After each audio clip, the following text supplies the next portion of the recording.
Well, I'd like to begin by just thanking you for the opportunity to come do this presentation. I think it's that you have this opportunity to do this philanthropy segment and to find out about nonprofits and the work that we do and how we try to reach out and help our communities is fabulous. And it's a great experience for you. It's a great experience for us to get to tell the story of the work that we do. And I hope this helps keep you interested in philanthropy far beyond your experience here, but as you move out into the working world, because that's how we will change this world and make it a better one, is when people give what they're able to give to help others. As Brian said, I'm the Executive Director of the Seeds of Hope Neighborhood Center. And our mission statement is to collaborate with local communities to fight the causes of poverty, isolation, and despair. These three things are something that we feel very strongly about, is very prevalent in our community, and we want to try to help alleviate that as much as possible. We offer a number of different programs. We're open 4 days a week. We serve 70 plus people a day. We call it an expanded continental breakfast, so it's usually about 10 or 12 different cereals, bagels, waffles, toast, fruit, hard-boiled eggs, coffee, tea, juices, you know, a wide variety that folks can come in and have breakfast. The food's available all the way through 1 o'clock, so they don't have to get up at 9 and be there. They can come in at noon and have breakfast anytime that they, you know, that they want. And we operate from a perspective of abundance, which is, we believe that there are enough resources in the world, so nobody should be hungry, nobody should be homeless, nobody should be without a place that cares for them. So when people come into Seeds of Hope, we really want them to know that they're welcome. We want them to know that we're glad to see them, and that while they're there, we'll meet whatever needs that we can. Some things we can't do, but we certainly try to meet as many needs as we can. Biddeford is like many other communities in that not everyone recognizes that we have a pretty significant population living in poverty, and many folks that we serve are pretty isolated. So one of the things that we came to understand over time is that Seeds of Hope is a pretty social place. People might come in and have breakfast, but they'll stay for a couple of hours and just hang out. Sometimes they'll bring cards and play cards. We try to keep games at the center. People want to play. We've got TV, we have a lending library, and you know, hopefully people will just know that they can hang out and not only feed their bellies, but feed their souls a little bit too by you know, seeing friends there. We also offer free clothing. We have been able to have a really good network of people who volunteer to bring in their clothes. One of the things that we learned when we opened is that for many people, even Goodwill is too expensive. So we have a really good variety of different sizes of clothes. We only keep them seasonally because we're a little center. We don't have a lot of space. But people can come in and get some clothes. So again, that's something they don't have to spend their very limited resources on. We run a career resource center, which is what I do mostly during our open hours, and that is to help people who are looking for jobs to put together a resume, to find online job postings, to prepare for interviews, and you know, just do whatever they need to do to get ready for a job. We also started this year a mentoring program, which is to help those who might need just a little bit of extra support in preparing their skills and hopefully to try to help get not just a minimum wage job, but a living wage job where they can actually have enough resources to make ends meet. I don't know if you all have talked at all about this, but there's a real difference between minimum wage and living wage. In the state of Maine, the minimum wage is, I believe it's $7.50, something around there an hour. A living wage, in order for just a single person to make it, is $15 an hour. And you've probably heard on the news a lot of stuff going on politically in the state about raising the minimum wage. But what we know is we have people who come to us every day who work, who have jobs, but it still is not enough to pay the rent, to buy the food, to get prescriptions, and whatever else is necessary. So we try as much as possible not only to get people into whatever job best meets their abilities, but also to help get them to higher paying jobs if they're able, and if we're able to help them find it. We also host the In a Pinch non-food pantry, which is, you may not know this, but if someone has SNAP or food stamps, you can't buy things that are not food. So every family needs toilet paper and laundry detergent and dish soap, but you can't use food stamps for that, and that stuff's very expensive. So twice a month, In a Pinch is open to help families just kind of make those little ends meet, to pick up some detergent or toilet paper or whatever it is they need to get through the month. These are some of our volunteers. We're very lucky.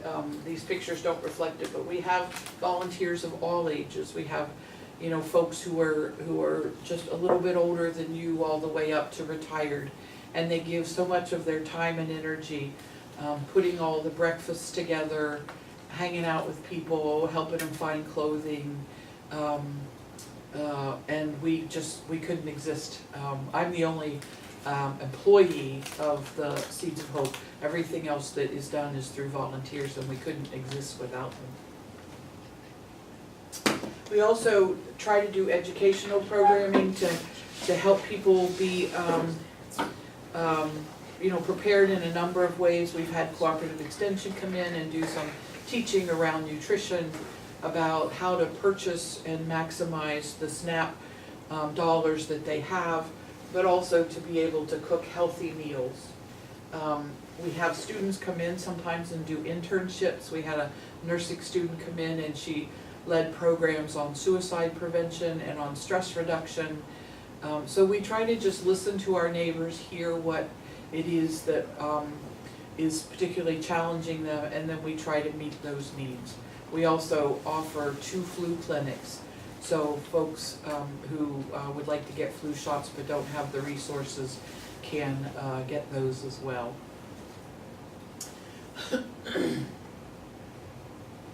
And there are other things that we do. We host what's called a point-in-time homeless survey. One of the things that is critical for a community to know is how many folks in the community are homeless. It's a partnership between the federal government and Veterans Affairs, because so many, sadly, of our veterans are homeless, to try to find out how many people are homeless, what degree of that homelessness, is it a short term, is it a long term, because that's how funding comes into our communities, is we have to be able to demonstrate what the need is, whether it's a great need or a small need. And Biddeford, Sanford, Lewiston, Portland certainly have a great need, for, obviously we don't compare to Portland, but when you look at the size of our populations, we certainly have more homeless than any of us would hope that we have. And then we just do other things to bring in information, to bring in resources. again, our job is to listen to our neighbors, to find out what the needs are, and then we try to respond the best way possible to do that. So that's a really quick rundown of basic programs and services that we do. I think what I want to do is open it for questions first, and then we're going to talk a little bit more about the folks we serve. But just in general about Seeds of Hope and how we operate, anything that would help you while you think about us, that would be helpful for you to know.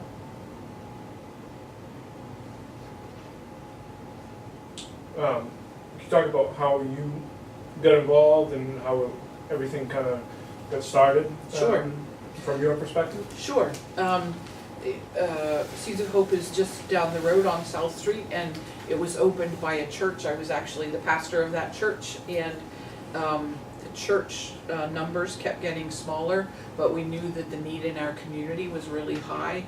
So we had a little bit of an endowment, which meant money that's been in the bank for a while and accumulating some interest. And the church felt like, well, we could, save this money and limp along for a while, but we don't think that that's faithful to what we think we're supposed to be doing in our community. So the church decided instead to close its doors and to run the Seeds of Hope Neighborhood Center. When the church closed finally in 2012, we became a standalone nonprofit organization, a charitable nonprofit. What that means is we have to go out and raise all the money to keep the doors open and to keep serving people. We've been open since 2008, standalone since 2013.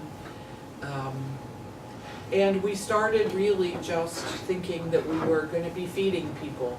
And the longer we were open and the more people came to know us and trust us and share more of their stories and more of their needs and desires, then our programs just started expanding into the health programming, into the career center, into offering free clothing. So we're just trying to be as responsive as possible to the needs of our community. With the primary emphasis really being about recognizing and ensuring people's dignity. Sadly, many people who live in poverty are really beaten down by the culture, beaten down by people's perceptions, and we don't believe that anybody did anything wrong if they are living in poverty, and that we want to value individuals for who they are and make sure that they know that they're welcome.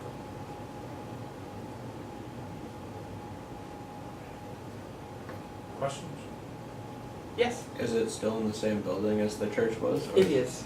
Yeah, we're down in the lower level. There used to be a nonprofit upstairs. I don't know if you may have heard of it. Youth Build was up there. Unfortunately, they did not get their funding, so they had to close that program. But we hope eventually to maybe have another organization upstairs too. Yes? When you were talking about money to keep the place open, do you Yep. guys do like fundraisers and stuff, or? We do. My job as the executive director, I do a lot of grant writing. We're fortunate that there are a number of foundations out there who support nonprofits in Maine. So, a lot of what I do is what I'm doing right now, either in person or through submitting, applications for funding.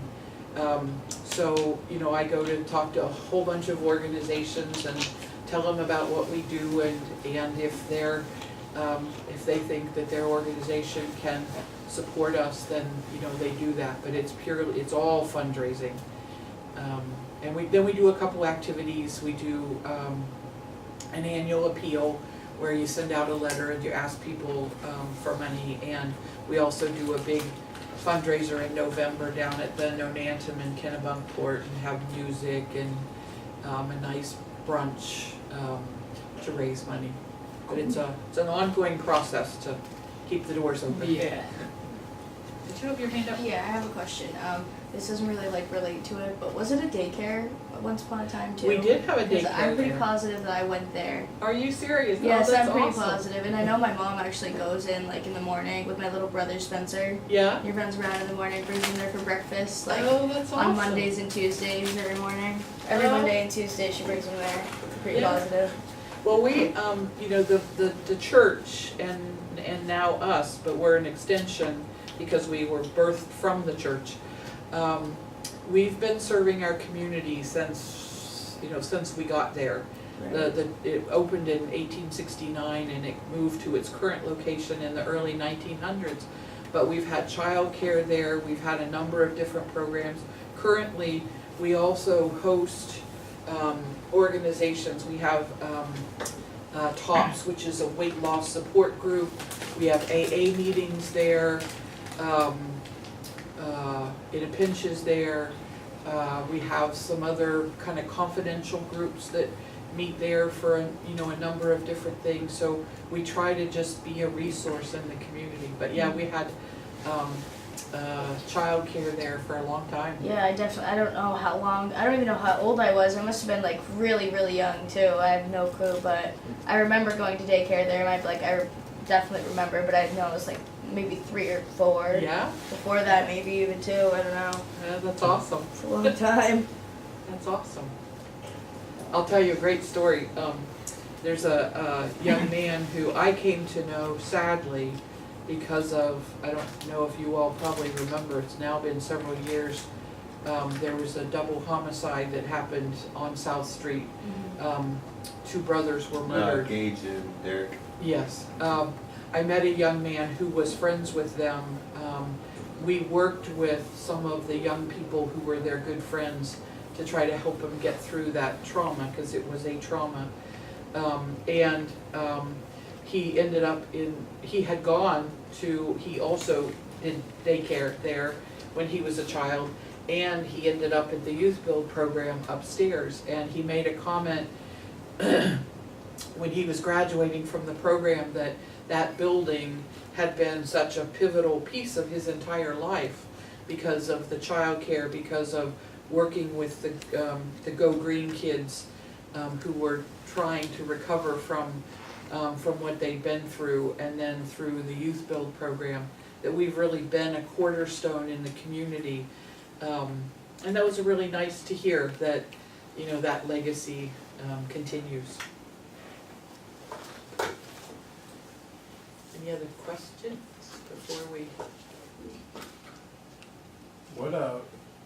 What challenges do you think Seeds of Hope will have to face going forward over the next 10 or 15 years? Challenges are our facility, like many churches, as populations dwindled, a lot of maintenance was put off. So where we are in the downstairs is, you know, we're pretty tight and compact. We'd love to use the upper part of our building, but it's not insulated, so in the winter it's freezing up there, and it takes all the power of our heating system to just barely keep it warm enough. And as a matter of fact, when the church was open, the church didn't meet up there in January, February, March, because it was just too cold to heat. And in the summertime, the sun bakes it because it's not insulated. So the facility could use a lot of work, but we just don't have those kind of resources to do that. We always need volunteers. It's a lot of work to keep us running, and my volunteers work really, really hard, and sometimes they need to take a break. So we always could use volunteers to come in and help out. And then just the constant need to raise money, because sadly prices increase, and so it's just a never-ending of raising money to try to keep our services going. Yeah. How does one go about getting it set up to volunteer? Can they just walk in and ask to start helping volunteer, or? It depends on what kind of volunteering. We have a few different options. Sometimes we'll have like a work day where, you know, you come in on a Saturday, and we had a group of 8 students from UNE this past Saturday. They came in and they did a lot of yard work for us, picked up, you know, cigarette butts, pulled weeds, and really kind of got us cleaned up from the winter. So we do project work sometimes. We also have volunteers who can work during the day hours, are the ones who put out the food and, you know, do all that kind of thing, which I know when you're in school you can't do, but certainly in the summer you could. And then we also, with the In a Pinch program, they often need help, and that's an afternoon, early evening commitment. So if anyone wanted to volunteer, they should just be in touch with me, and I'll get them hooked up however they would want to do that. Yeah. Has Seeds of Hope ever planned on relocating anywhere? We actually, at one point, looked at relocating, and we were unable to find a place that we could fit in that we could afford. We found a couple of really nice places, but they were way above our budget. So we may have to at some point, because, you know, the building will need attention eventually. If we're not able to find a group to come in who can help, you know, defray some of the costs, but I think we're there for at least the next 3 to 5 years anyhow.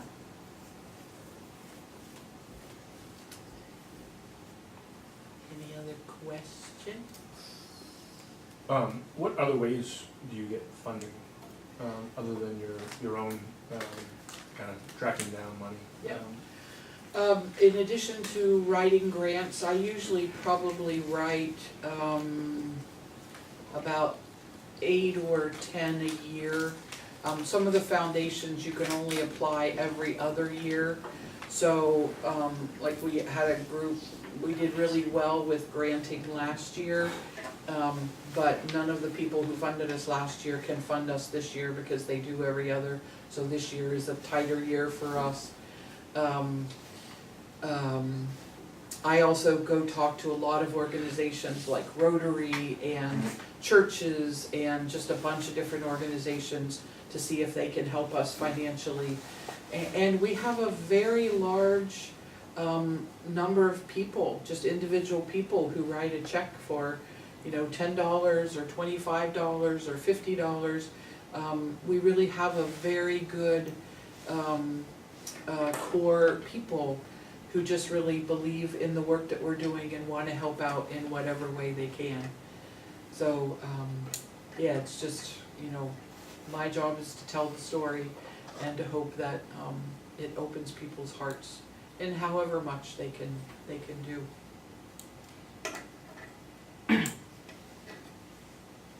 I had another question too, sorry, there are a lot of questions. That's good.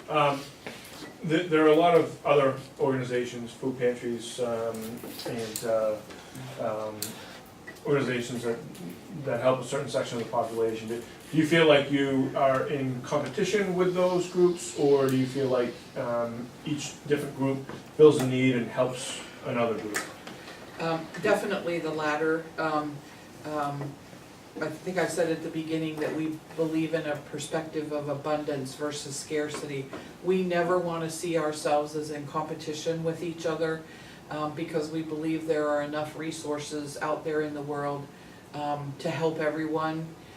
We just need to tap the right people in order to do that. So I know for you all it probably feels like a competition between us and the other organization, but we just believe that we serve a particular group of people in the community. We are the only day meal program. Bon Appetit serves dinner 5 nights a week. We're the only ones that serve breakfast/lunch. So, you know, there's no competing there that, you know, people can go eat multiple places. We really like to support and encourage each other's work. So, you know, I mean, if we're not the group to get funded, there's no hard feelings between us and any other organization that does get funded. It's just, there's a big need, and there are a lot of us trying to meet the need.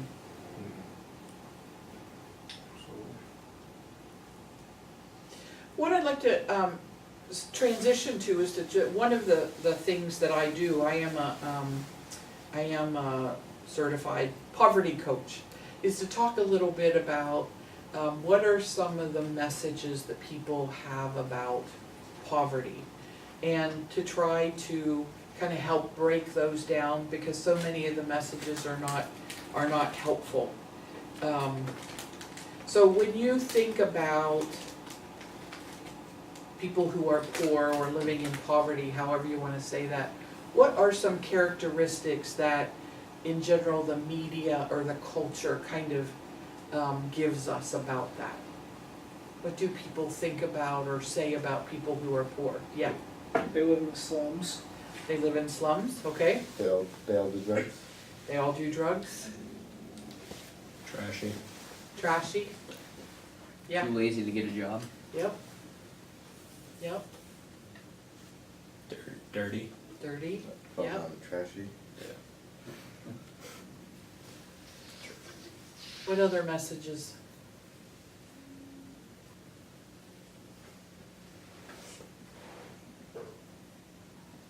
Uneducated.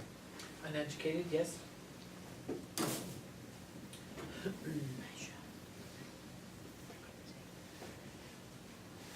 Let's talk about some of the realities of people living in poverty.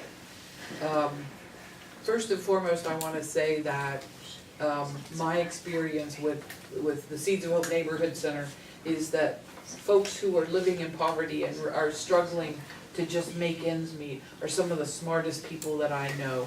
Because when you have very limited resources, it is not easy to get the resources you need to feed your family and to pay your bills and to take care of all the different things that need to be taken care of. So maybe they do or don't have any kind of a higher education, but they are some of the smartest people that I know, because they figured out how to make ends meet and how to get by as they need to. It's also very, very expensive to be poor. And that may sound funny, but I want to give you an example of that. We have a Facebook page, and on our Facebook page, I just posted an article that people who are poor actually pay more for toilet paper than people who have plenty of resources. And the reason is, if I went and wanted to buy toilet paper, I could go to Sam's Club or wherever and buy one of those Mongo 36 roll, and have it in my closet for a couple of months until we need to go buy it again. And most of us, I think, know that when you buy in bulk, you save money. But if you have a family that has very limited resources, and I can also choose to buy the softest and most comfortable toilet paper. But if you have a family with limited resources, you can't afford, one, to buy that monster 36 roll thing because it's very expensive. So when you stop buying in bulk, it costs more. Then you don't get to choose very often on what kind of toilet paper. You look for the cheapest you can get, which is often not necessarily the most comfortable to use. If you don't have a car, which many of the people that we serve don't have cars, then when you go shopping, you're limited to what you can carry in your bags. You're certainly not going to be carrying a monster 36 roll when you're having to carry all of your groceries for a week in these bags. So they did research and found that people who have less resources actually end up paying more for many things because they cannot buy in bulk, because they don't have that, either the financial resources or the transportation or the access to places like Sam's Club that's up in South Portland. So it is often more expensive for someone who has limited resources, which is just backwards on what the world should be. But that that is a reality of the way it is. One of the things we talked about in the last class was, that, thought about dirty. Going to the if you don't have a washer and dryer, going to the laundromat is incredibly expensive. Very, very expensive. Some people have to make decisions to wash some things in their sink at home or in the bathtub. They may not have access to really good stain removals. So you may see someone and you may make a judgment on whether or not they're clean, and it really is not about being clean, it's about not having access to resources to help you present yourself in a way that you might like to. One of the myths that's not really a myth, but one of the realities that I hear on occasion is criticisms when you see someone who comes in and asks for help from us, but they have lots of tattoos, or they might have a really expensive iPhone. And, people will say, well, they're spending money on tattoos, but they're not feeding their kids. And one of the things that we learn when we study poverty in the United States is that every one of us, all individuals, try very hard to just fit in, to belong. And every generation has different messages about what it takes to belong. And in your generation, it's more, having one of these was unheard of when I was your age.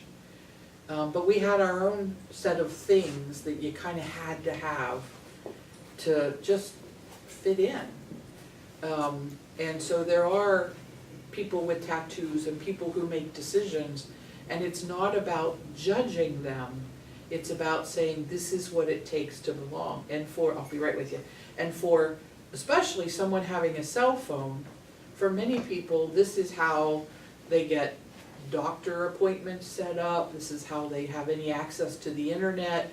It's not like when I grew up, you had a house phone at home, and you had to wait till you got home and get all your appointments and all those kinds of things.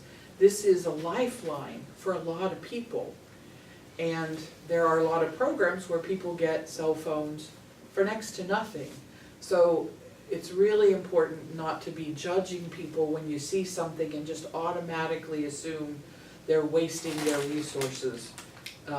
Because all of us just need to be a part of our culture. Yeah. So you justify people spending unnecessary money on like newest iPhone or a bunch of tattoos.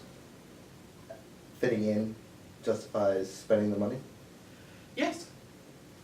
Yes. If you've never been completely isolated, it might be hard to understand that. But the reality is, every culture has rules about fitting in. And they're not always spoken, but there are rules about fitting in. Using tattoos as an example. In research done with folks living in poverty, there are some who have felt that they need to look Tougher? yeah. So choosing to tattoo, choosing to have a certain, basically says don't mess with me. And for some people that's critical because of the environment in which they live and interact, and you and I may not understand that, but I also can't judge that. I also can't say, all of your money needs to go to this place, because I don't live where they live, I don't stand in their shoes. And the basic premise is, when we're judging people, we're not connecting. And again, I may not understand when I see tattoos all up and down arms, but when someone comes in and wants a meal or wants clothing, I don't judge them and say, You know, if you chose to put that brand new tattoo on, we're not gonna give you food. That's not my call. My call is if someone comes in and says, I'm hungry, we feed them. And, I don't know what their life's like. I do know, working with some folks who don't have better phones, now I'm not saying the top of the line iPhone, but, if you don't have a smartphone, you're at a significant disadvantage than if you do have a smartphone, as far as having access to information. So, you know, it's just understanding that people's needs need to be met in a variety of different ways. And, you know, it's about saying, let's not judge people's motivations or decisions. Let's just provide help and care for those who ask.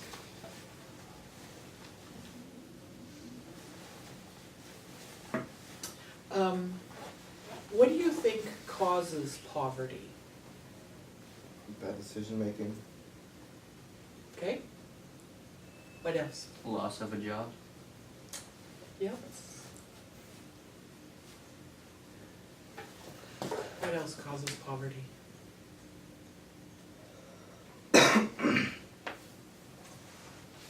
Losing somebody, like Mhm. losing a family member. Absolutely. You might Yeah. have lost the person. Why would that not cause it? I don't see how it would. What? Because I understand grieving causes emotional pain. No, I'm So not you saying go that. I'm from saying grieving if to- you're, let's say your mom died tomorrow and she had all this credit card debt or something, that would be put onto like you, like the oldest child.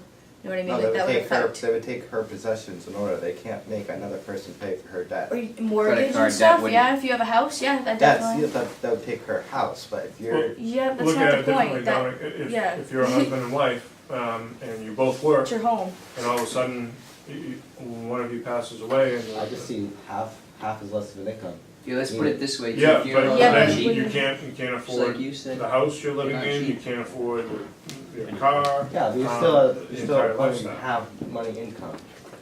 And you can go from that to, But it like, still brings you from downside. being It's up the here same to all thing the way you down had in here. the Oh, yeah. But let's Like a talk cheap about, even like half of it. but you're, I think you might be assuming though, that the person's making a living wage. Whereas think about a family where they're having minimum wage job. And maybe that's all they can do. You know, as far as they don't have the schooling or the other things to get a higher wage job. If you have, you know, let's say you have a couple and they have a kid or two kids. Because childcare is so expensive, only one person's working and the other person is staying home and taking care of the kids. If that one person who's working gets injured or dies, This is a whole different situation now.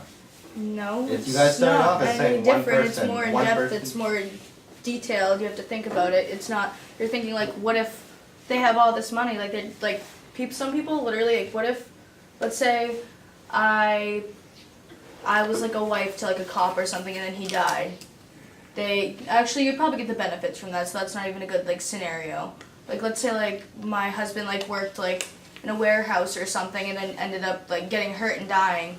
That means like what would I do if I had kids? Like where would like that still brings that puts you like It's situational. It just keeps. it depends on only the it is. situation. Only when there's kids or you can't care for yourself. It's the only situations that would apply in. right, but, and I think what we need to understand is it's not an either or. For some people, loss of an income,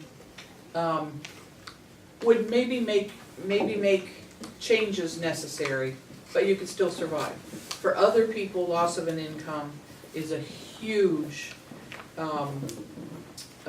impact that can move you from the ability to make a living to the ability to be living in poverty. And that's, I mean, that it's the whole range of, some people's financial circumstances can handle a loss, some can't. So I think that's what the point is that for some people, it can move you from barely making it to living in poverty if you've lost an income, if you've lost. And for some people, quite honestly, I mean, I've worked with a number of people who, the emotional impact of a loss, especially a tragic loss, can be debilitating and can affect people's ability to work and therefore make money. I mean, imagine a parent who's lost a child. For some people, it takes months and months to get to where they can go back to a normal schedule to be able to do a job, you know, just because of the tragedy. Not everybody has the emotional wherewithal to absorb that, and they need time away. And all of those things can contribute to being poor.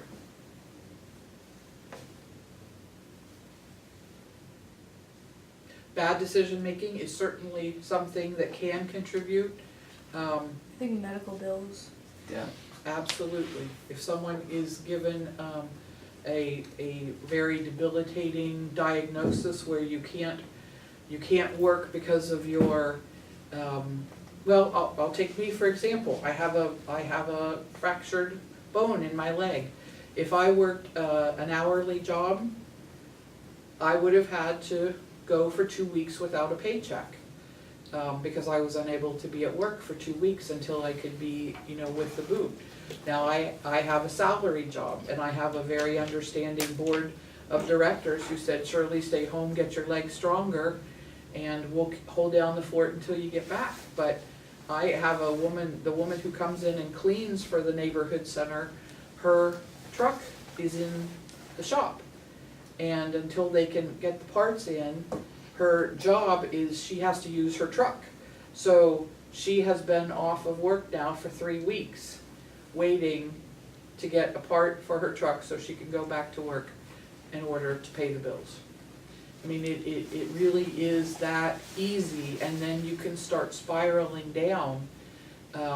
If you have any other situation, if like say if her kid got sick or if something else happened, you can just start a downward spiral, and it's very hard to recover. When you've started missing, if you miss a rent payment and you start getting bad credit report, all of those things can spiral you down. And what we try to do is to help people who get in that kind of situation. How can we help you not hit the crisis point, but if you do hit the crisis point, how can we help you move through it as quickly as possible? Sometimes we can help and sometimes we can't. Yeah. Do you find a lot of people that utilize your services have mental health issues that contribute to the situation that they find themselves in? Some, absolutely.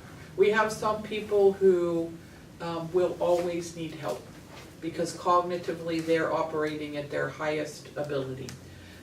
We have other people who have physical disabilities, who just can't do an 8-hour day of any kind of labor, and may not have the skills to do a kind of desk job. And then we have people who are retired and have so many medical bills that they literally have to make a decision, can I get my prescription or can I buy food? So we take the pressure off by having a place they can come eat. And then they can get their prescriptions. For some, those are very real decisions. And the latest statistics that I've heard, I think these are current, when it comes to kind of what we think about people who get assistance. 83% of people who are on food stamps, 83%, either work minimum wage jobs and don't make enough so they qualify.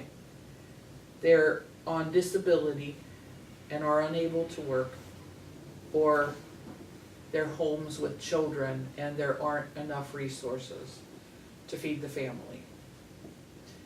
So, you know, the myth that's out there is, oh, if people are on food stamps, they're just lazy and won't get a job. But 83% have very real, legitimate reasons for needing to have that assistance.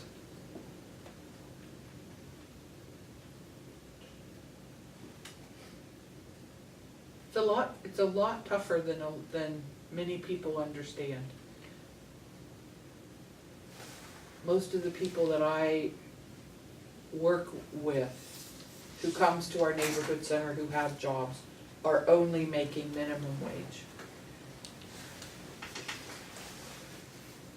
Or just not much more than that. And we know that the living wage is double. A wage to be able to pay reasonable bills is double what people are making. That's why we're really clear at Seeds of Hope, we don't judge anyone who comes in the door and asks for help. Because we don't ask them to justify their income or their needs or the choices they make. For many people, just asking for help is so hard. Because they've been made to feel guilty and ashamed for a good part of their lives. And people don't deserve to be poor. People don't deserve to be homeless. Nobody should be hungry. I just have one last question, unless anybody else does. But a lot of times, you know, there are probably several different reasons, a million different reasons why people do what they do.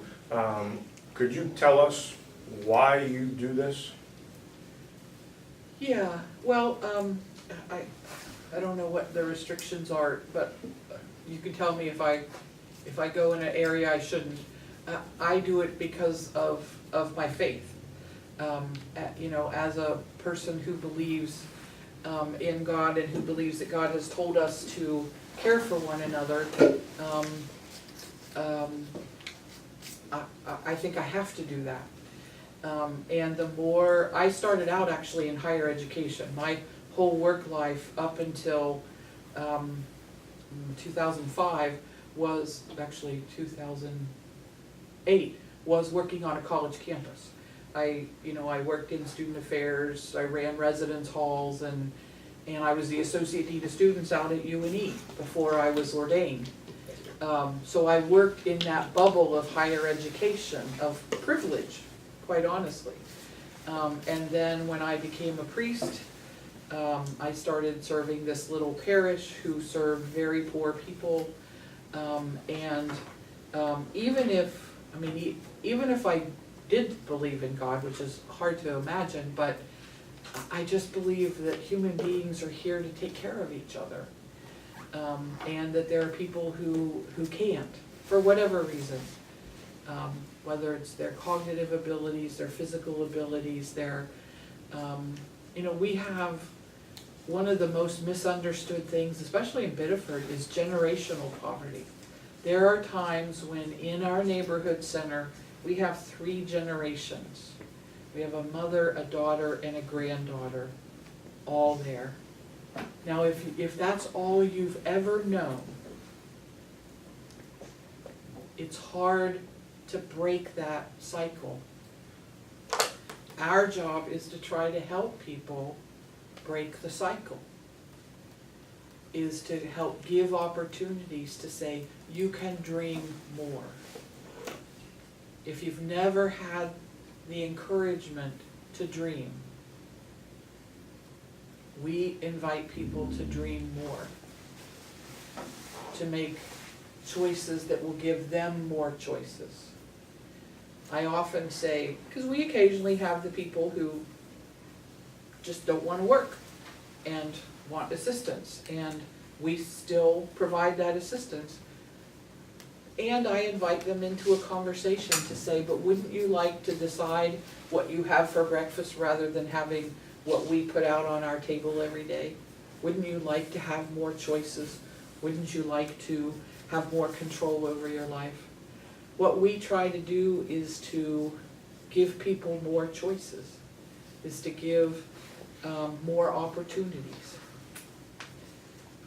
And most importantly is I believe, why I do what I do, is I believe that everyone who walks in our door is a precious child of God and deserves to be treated that way. And they don't have to believe what I believe, but that's why I do what I do, because, and I believe that with each and every one of you, all of us. And we deserve basic human dignity, basic compassion, and leave the judgment for somebody else. You guys have any other questions? Can we end with the song? Yeah, absolutely. The song that Brian's gonna play is what we kinda say is our Seeds of Hope theme song.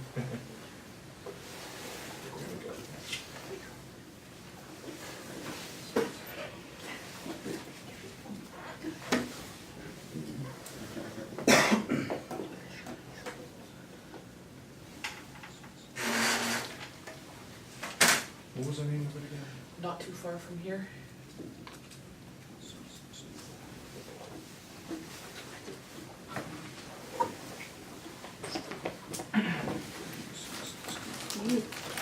Been having an issue with the speakers, so just gonna play it off of my laptop, guys.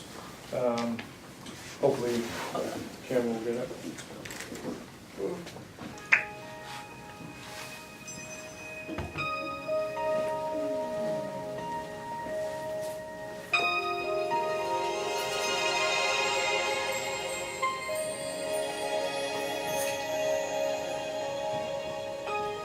Somebody's down to their last dime. Somebody's running out of time. Not too far from here. Somebody's got nowhere else to go. Somebody needs a little hope. Not too far from here. And I may not know their name, but I'm praying just the same that you'll use me, Lord, to wipe away a tear. Somebody's crying not too far from here. Like one of those cheesy musicals you see in a movie. Somebody's troubled and confused. Somebody's got nothing left to lose. Not too far from here. Somebody's forgotten how to trust. And somebody's dying for love. Not too far from here. It may be a stranger's face, but I'm praying for your grace. I'm not crying, And guys. take away the fear. 'Cause somebody's hurting not too far from here. Okay, cut it out now. Help me, Lord, not to turn away from pain. Help me not to rest while those around me weep. Give me a strength and compassion when somebody finds the road of life too steep.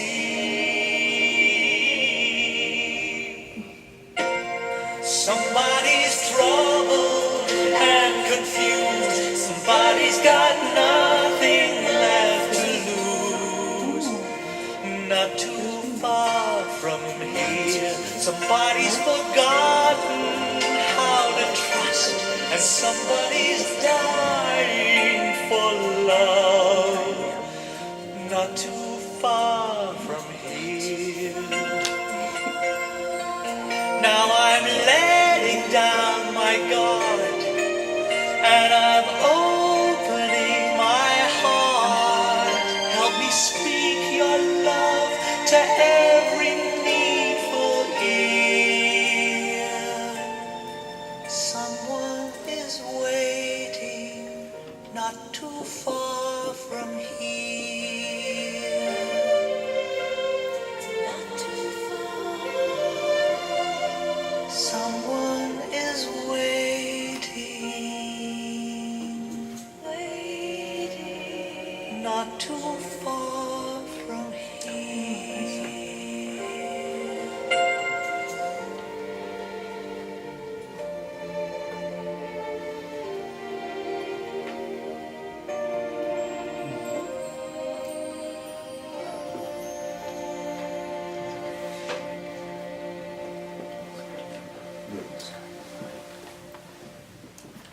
Thanks for the opportunity to tell you about Seeds of Hope. Good luck on your decision making.